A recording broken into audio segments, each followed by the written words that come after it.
Hello guys, ngayon po ay magluluto tayo ng chicken cordon bleu. Ayan guys. Yung breast, hiwain lang natin ng palapad. Ayan. Timplahan natin ng chicken powder, paminta, patis.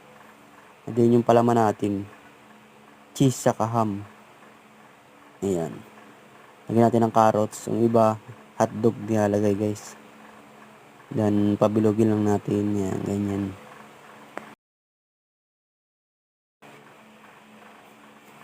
Harina guys, ayan. Then itlog.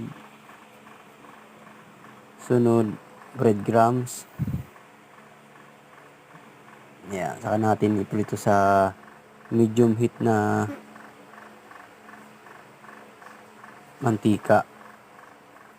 Ayan. Pag golden brown na guys, pwede na yan.